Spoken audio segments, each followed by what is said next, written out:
prolific.com. Today we have some great guests. We have none other than Miss Vilma. And I want to make sure I say your name right, everything. I know you're her son, so I want to make sure I say that right. Could you pronounce that for me? Vilma Ravello. Ravello. And you are? Gabriel Pozo. Ah, yes. I want to say thank you all for coming in today. It's an honor and a pleasure to have you all come in and taking time out of your busy schedule. There's something that's going on. There's a great event coming up called the Zumbathon. This is the third year that it's been here, and there's a lot of excitement in the air. Vilma, who I want to say that you found it. Yes. And, and it's been just a great event. It's a great fundraiser. And, I just want you to tell us, what was your inspiration? And before we even get into that, what is a Zumbathon? A Zumbathon is an event that you come and we have Zumba instructors, and you come, have fun, dance, and, lots of activities going on. My inspiration was that when my son was diagnosed with leukemia while he was going through his treatments, I prayed really hard to God that if he would bring him out of all the chemo meds and all the times that we were back and forth from Philadelphia, I will do something. And as I was doing my Zumba class, it came to me like, oh, I can have a Zumbathon. Oh, wow. So that's how the whole idea came. So I approached my Zumba instructor, which is Francesca, and I asked her if she would be willing to. She said, not a problem, yes. So it was like small little idea, and now it's becoming a really big Well, the event. first year you did it, you said it was 3 years ago, so that was back in 2013? Right, yes. Okay, and how many people showed up for that? 100. Wow, and then the second year, last year, 300. so this year you're expecting 500. Wow, so it's just really getting it up there, in the numbers. In the numbers, yes. So this is not just a little party. This is definitely a huge amount of people people. for this fundraiser. Yeah. Yes. Now I know your son. Hey, I know that you had your you had experience with the fundraising, but it's more of a personal situation with you. How personal was it? Very. I was the one who was diagnosed with leukemia. It was in 2010, September 24th. It was a Friday, and I was going into my junior year of high school. And that summer leading up, towards the end of it, towards the beginning of my junior year of high school, I had different symptoms, like a sharp pain in my shoulder that only happened when I coughed or took a deep breath, and then it shifted. I went to the hospital with my sister to see what the problem was, and I was a car pusher, so they probably told me it was because of work. And then it shifted to the left side of my jaw. I couldn't fully open my mouth to eat food. And then I went to the dentist. They took x-rays to see if my wisdom teeth were coming in, and they weren't, so they didn't know what it was. And then it shifted to like my left side, like a side sticker that you get from like running too long or something. And I called out of work early.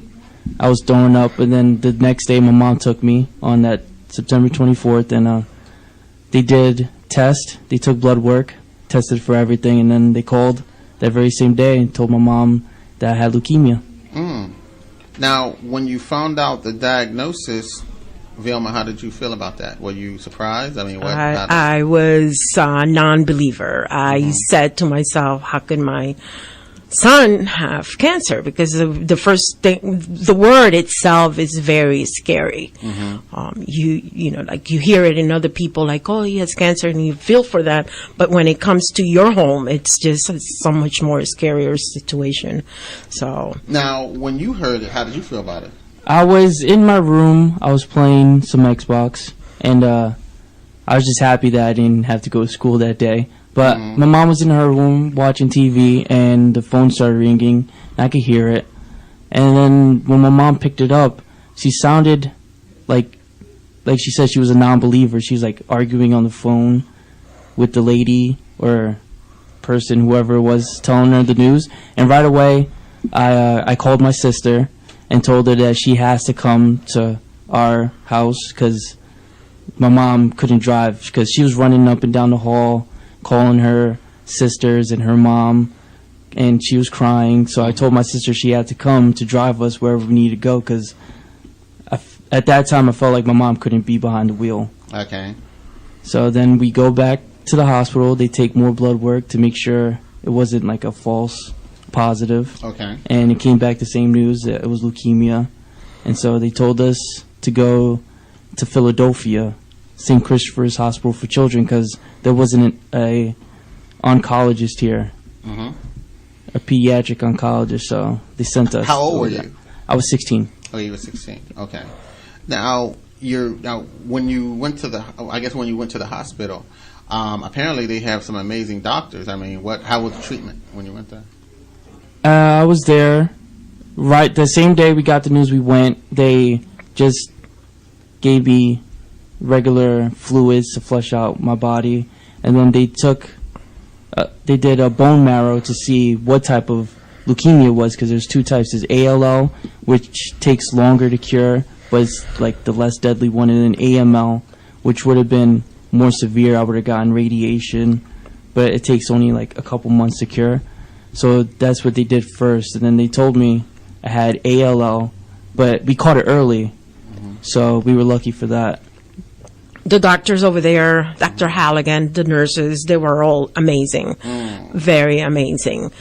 Considering, we come from far, it was just like we felt home away from home. And apparently, like you said, they caught it in time, or it was caught early. Yes. So this is why you're talking to us today. Yes. Yes. You were able to catch it early, and they were able to do the treatment. Now, I know that you're raising these funds for the Leukemia and Lymphoma Society. Are they a big part of would help you with the treatment? Yes. The Leukemia and Lymphoma Society, it's an organization that, gets funded to come up with new medicine to treat leukemia, and hope 1 year, come up with a cure. Okay. Like they say, someday is today. Right. And that's why that's why I kind of gravitated to the leukemia, because that's where his cancer comes from. So we have a very good rapport with the Leukemia and Lymphoma Society. So now you continue to raise money. So I mean, even though he was treated and everything's fine now.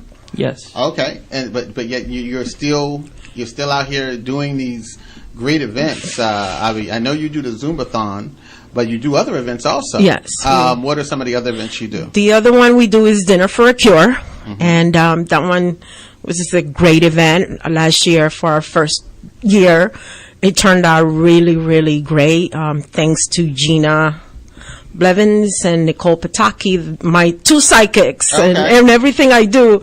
You always have to have a psychic, right. So they're my biggest supporters. When I come up with an idea, they like right away, okay, no problem, we got this, and awesome. They always willing to help. We have a lot of supporters, but it's been overwhelming for me, because you never thought that you will get that type of response when you come up with an idea. But your ideas are awesome. I've been to the dinner you had, and it wasn't just you; it was your sisters and brothers. It was like a family there. Yes. Yeah, exactly. So is this a way that you see? It just seems to me like, is this a way that is actually bringing the family together to do something constructive?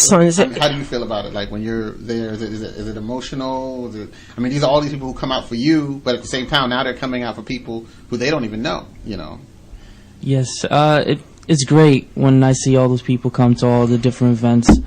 The idea started from me because I was diagnosed, the first one in my family that we know of to have cancer, because that's one of the things they asked is, anyone else in the family have it? And the answer was no. And it was scary because the older you are, when you get leukemia, the more deadly it could be. Because for some reason, younger kids survive it more than adults do. And I was at that age where 16, almost 17, that I was almost an adult. And they told me right away that if anything was going to go wrong, they'd tell me. And they told me, things might not look so good for you because of your age. But luckily, like I said, we caught it early.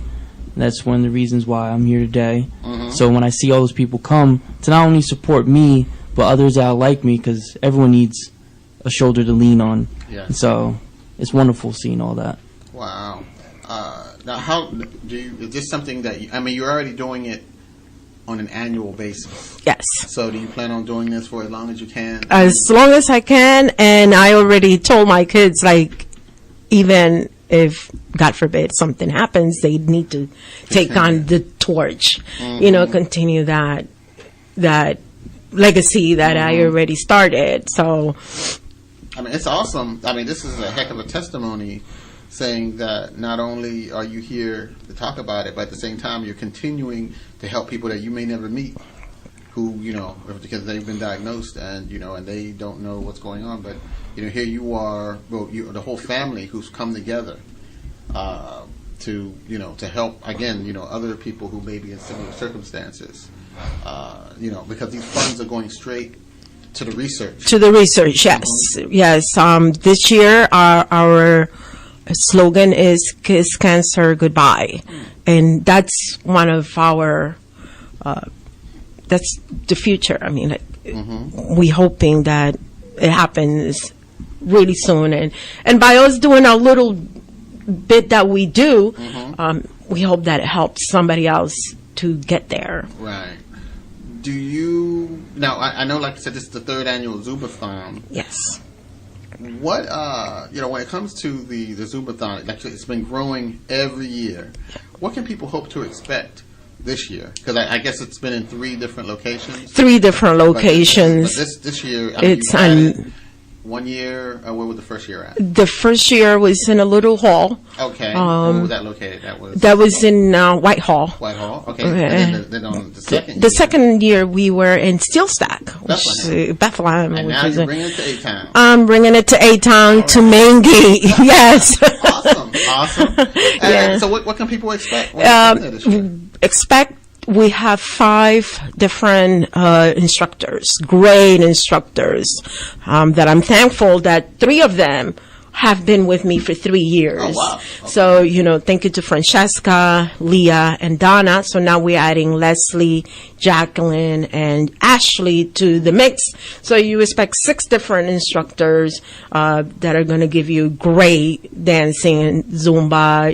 It's the way of fitness, have fun. Now we are having our first kids corner for the kids. Moms bring their kids, and we're gonna have a little something for the children as well. Awesome. And of course we're gonna have vendors and food, and this is just a great family community event. Yeah, that's the idea. Dance choreographer CJ. Yes, CJ is also going to be there. Start us off. Oh, okay. And he's really awesome. We have Rhonda. She does pole cats. Okay. So she does, that. Like I said, raffle. We're going to have raffles. Lots of entertainment. A lot of things to do awesome. And go to. And what I like about it, you put so much into it. It's definitely an experience. Yes. And this is awesome. If people wanted to find out more, how can they do so? Reach me. My phone number is 484-546-1233. Or go to the website, Facebook. We have a page that is called The Hope for Leukemia.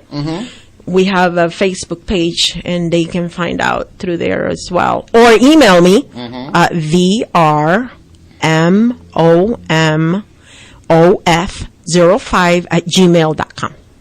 Awesome. I want to tell you all, I really appreciate you taking the time to be with us today on Prolific Profiles right here on Prolific Radio. It's definitely been an honor and a pleasure to have people such as yourself come on, and you're doing so much for the community. and taking time out of your busy schedule, because I know you all are preparing for this event as it Yes, we are. Quickly approaches. Yes, quick, yeah. Always A lot of good. preparation. Yes, a lot of thinking. Every time I'm like, okay, I'm gonna do this, and then comes ideas and stuff like that for everybody to come and have fun and enjoy, and most of all, donate. Yes. Come and donate. It's important. We need to kiss cancer goodbye, and hopefully someday it has to be today. Right. So hopefully you can all support us on this. And you had something you wanted to say? We're also selling T-shirts for the event too. Yes, Okay. and it's on Booster. It's on Booster, and it's the 3rd annual Zumbathon for leukemia. So if you want to, also that's another way to go ahead and help us out. And we want to thank God, because without Him, we would not be here. Like He has been my guide through this whole thing. Yes, definitely. And like I said, I definitely thank God that you all are doing this, and I thank God you're still here. Yes. Yeah, definitely. That's an awesome thing. So, and again, I want to say thank you all for coming in today on Prolific Profiles, and to our listeners, we appreciate you for appreciating us enough to listen to this great show as we talk to Vilma about the 3rd annual Zumbathon for leukemia. And hey, everybody, I just want you all to be safe and be well as we talk to you in the future right here on Prolific Radio, www.prolific.com. Thank you for having us. Thank you.